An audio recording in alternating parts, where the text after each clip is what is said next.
Jadi, tadi dengan uang itu menyempurnakan ibadah kita, bukan membawa dalam maksiat atau dalam dosa kan gitu. Nah, persepsi-persepsi yang ada di luar ini harus kita rubah gitu loh. Akhirnya apa? Kita nyaman dengan uang. Ketika kita nyaman dengan uang, uang pun nyaman dengan kita. Ya udah, kalau namanya nyaman ya, uang itu kalau suatu saat kita terus pergi pasti dia akan balik lagi ke kita karena udah nyaman gitu. Nah, ini yang kita rubah, harus kita rubah ini. Dimulai dari mindset dulu. Karena cara pandang itu akan menentukan hasil. Kalau cara pandangmu buruk ya hasilnya akan buruk. Kalau cara pandang baik, hasilnya akan baik. Maka ada sebuah ayat yang mengatakan bahwa aku tergantung prasangka hambaku. Nah, prasangkamu terhadap satu hal yang akan menjadikan yang menentukan kehidupanmu nanti seperti apa kan gitu.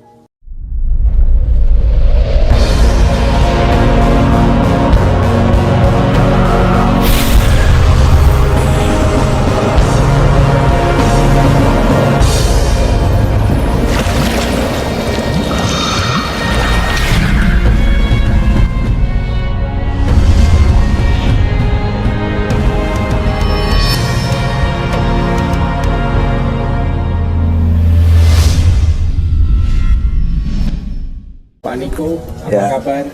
Luar biasa, salam sehat berkelimpahan untuk semuanya.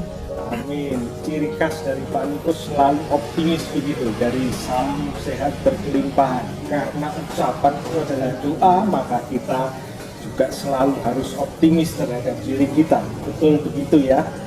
Nah, Pak Niko, kita mau ngobrol sedikit ini tentang BLN. Ya. Jadi BLN kalau boleh tahu sudah berapa lama? Ya, kita secara yuridis formalnya itu berdiri tahun 2006.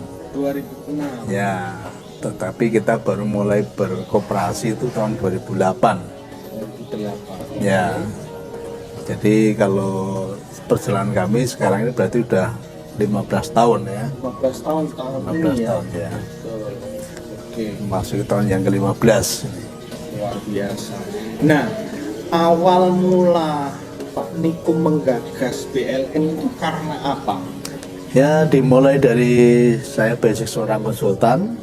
Ya, Konsultan di bidang di bidang keuangan. keuangan. Ya, di bidang keuangan. Sebagai seorang konsultan, kerinduan dalam hati saya itu hanya satu, Mas Birto, yaitu bagaimana bisa memberi jawaban atas permasalahan banyak orang yang datang kepada saya.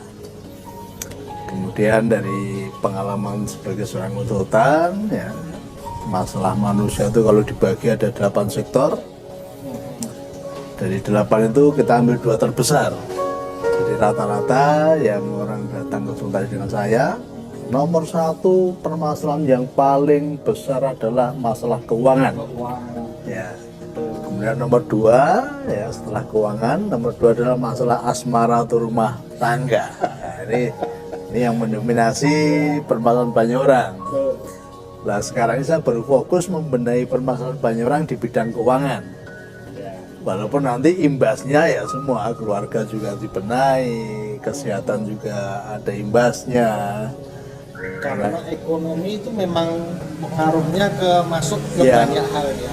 Ke banyak hal, walaupun secara tidak langsung ya, tapi nanti imbasnya akan ke sana. Karena begitu keuangan sudah beres, mereka bahagia, ya bahagia kayaknya imbasnya apa? Rumah tangga menjadi baik, ya, menjadi sehat kan gitu. Jadi itulah efeknya itu banyak sekali dan itu.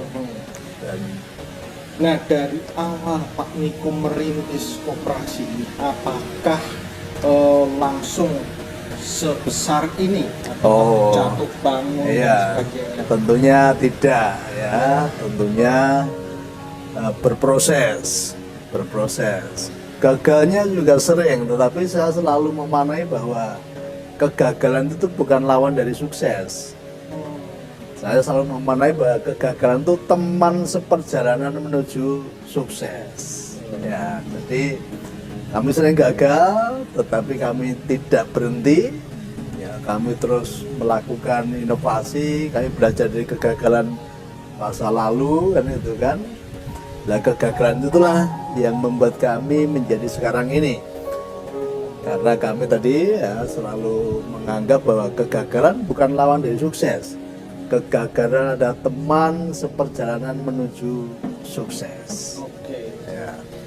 Pertanyaan yang saya menggelitik saya nih Pak Niko. kenapa Pak Niko memilih menjadi konsultan keuangan? Ya, Kenapa uang? Ya. Itu. mungkin itu kerinduan saya tadi ya, bagaimana memberi jawaban tadi. Dan saya melihat bahwa uang ini penting sekali di dalam aspek kehidupan banyak orang. Dulu banyak orang ngomong bahwa uang bukan segala-galanya, tapi ingat bahwa segala sesuatu butuh uang kan gitu. Ya, ibadah pun butuh uang. Ya, kita mau jalan-jalan juga butuh uang. Kita mau membantu orang lain juga butuh uang kan gitu. Tapi seringkali banyak orang mengecilkan arti uang. Makanya inilah yang menjadi sumber masalah, karena banyak orang menganggap uang itu sesuatu yang tidak baik. Ya, uang terlalu dikecilkan, kan? Bahkan banyak orang menganggap tabu bicara uang. Nah, di sini saya akan rubah pola pikirnya. Ya, selama ini merubah paradigma, ya, banyak orang selalu bicara uang sesuatu yang buruk. Tapi saya mengajarkan yang berbeda. Uang itu sesuatu yang baik. Contoh yang buruk itu apa Pak? Biasanya di persepsi Ya, orang. contoh ya, dulu banyak orang ngomong ya, uang itu menjauhkan persaudaraan. Ya, Uang itu menjauhkan pertemanan. ya. Ya, uang itu lebih banyak membawa orang jatuh dalam dosa atau maksiat kan gitu. Ya, uang itu besok mati gak dibawa. Ya. Banyak orang kalau bicara tentang uang merasa tabu kan itu. Tabu ini sesuatu yang buruk. Ya, maka di komunitas kita ini saya rubah dulu paradigmanya. Ya, mindsetnya, ya, cara pandangnya terhadap uang dirubah. Kami rubah bahwa kalau banyak orang mengatakan uang itu menjauhkan persaudaraan, tapi di tempat kami, ya, di komunitas kami, ya, uang itu justru mendekatkan persaudaraan, bukan menjauhkan. Dan itu sudah terbukti Pak. Sudah terbukti, banyak anggota dipulihkan, banyak keluarga dipulihkan. Kenapa? Secara keuangan mereka sudah pulih. Ya. Mau hubungan saudara semakin erat, karena sudah menjadi berkat, ya, saling mensupport kan gitu. Justru ya gara-gara uang sekarang yang saudara jauh mendekat, bukan menjauhkan tapi justru mendekatkan. Kemudian banyak orang mengatakan uang itu meretakkan pertemanan. Di sini kita rubah, uang itu merekatkan pertemanan, bukan meretakkan. Jadi begitu kita sudah diberkati, kita sudah berkelimpahan, kita bisa silaturahmi kok ke teman-teman kita. Kita berkunjung bawa oleh-oleh kan itu, memperhatikan mereka, hubungan semakin dekat.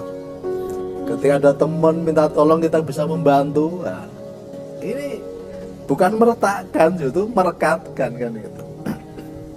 Nah, kemudian banyak orang mengatakan uang itu lebih banyak membawa orang dalam dosa atau maksiat kan itu kan. Di sini kita balik, justru dengan uang itu bisa menyempurnakan ibadah kita. Sedekah, bangun gereja, bangun masjid, ya. Bahkan kami sudah sampaikan bahwa apapun kalau itu bentuknya rumah ibadah dan mereka membutuhkan bantuan, kami akan bantu.